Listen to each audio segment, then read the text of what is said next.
अस्सलामु अलैकुम वरहमतुल्लाहि वबरकातुहू। एक मरतबा फिर आपकी खिदमत में हाजिर हो रहा हूँ।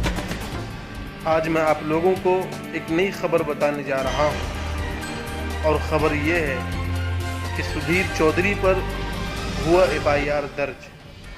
देखिए FIR होते ही कैसे उसके सुर बदले।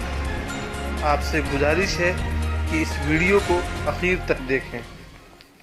अब हम आपको जिहाद और इस्लाम का वो सही अर्थ दिखाना चाहते हैं जिससे हमारे देश के मुसलमानों को और आप सबको हमेशा दूर रखा गया है। दुनिया का कोई भी धर्म हिंसा को बढ़ावा नहीं देता, इस्लाम भी नहीं देता। इसलिए किसी भी मजहब के बारे में किसी नतीजे पर पहुंचने से पहले हमें उसके सिद्धांतों के बारे में जरूर पता होना चाहिए। इस्लाम ने हर मुसलमान के लिए कुछ खास कर्तव्य बनाए हैं। इन्हें इस्लाम के 5 स्तंभ कहते हैं। इस्लाम का पहला स्तंभ है शहादा, जिसका शाब्दिक अर्थ है घोषणा करना या गवाही देना। हर मुसलमान का कर्तव्य है कि वो इस बात की घोषणा करे कि अल्लाह के सिवा कोई और परमेश्वर नहीं है, यानी वो सिर्फ और सिर्फ अल्लाह में ही अपना भरोसा रखेगा। दूसरा स्तंभ है सलात। फारसी में इसी को नमाज भी कहते हैं। इस्लाम कहता है कि हर मुसलमान के लिए दिन में 5 बार नमाज पढ़ना जरूरी है। इस्लाम का तीसरा स्तंभ है ज़कात।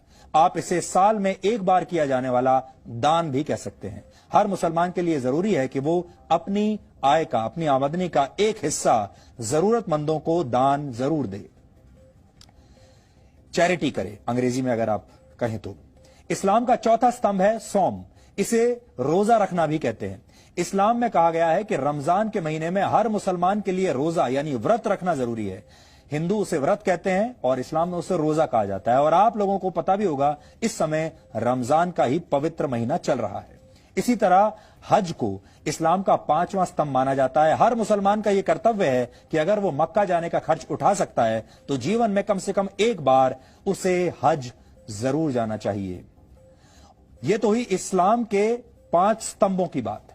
जिहाद को इस्लाम का 6ठा स्तंभ माना जाता है। जिहाद का शाब्दिक अर्थ है पवित्र युद्ध, लेकिन जिहाद की परिभाषा को हमेशा गलत तरीके से पेश किया गया है। इस पवित्र युद्ध को धर्म युद्ध बताकर दुनिया भर में इसका गलत इस्तेमाल होता है। आतंकवादी हिंसा और दहशत फैलाते हैं और खुद को जिहादी कहते हैं।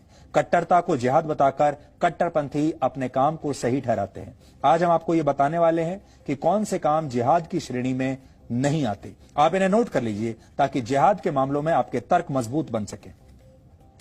अगर किसी के ऊपर इस्लाम कबूल करने के लिए जबरदस्ती की जाए तो इसे जिहाद नहीं कहा जा सकता। अगर किसी देश या क्षेत्र पर कब्जा जमाने के लिए उस पर हमला किया जाता है तो इसे भी जिहाद नहीं कहेंगे। इसी तरह अगर आर्थिक फायदे के लिए किसी इलाके पर हमला किया जाता है तो यह जिहाद नहीं है। सिर्फ अपनी ताकत का प्रदर्शन करने के नाम पर, लीडर की ताकत का प्रदर्शन करने के नाम पर हिंसा को जिहाद नहीं कहा जा सकता।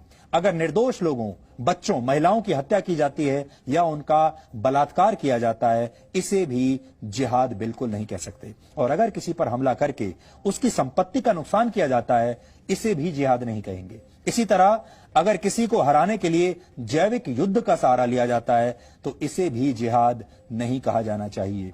जिहाद ही नहीं, इस्लाम में तो साधारण युद्ध के लिए भी कई सख्त नियम हैं और इन नियमों का पालन न करना गुनाह माना गया है। पहला नियम यह है कि आप युद्ध की पहल खुद नहीं कर सकते। यह युद्ध किसी बादशाह या सुल्तान के निर्देश पर नहीं बल्कि सिर्फ किसी धार्मिक नेता के कहने पर ही शुरू किया जा सकता है।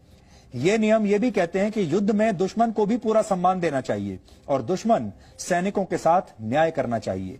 दुश्मन सेना के घायल सैनिकों का इलाज उन्हें अपना सैनिक मानकर करना चाहिए। युद्ध जितनी जल्दी हो सके उसे समाप्त करना चाहिए। अगर दुश्मन शांति की पहल करे तो फौरन युद्ध विराम की घोषणा कर देनी चाहिए।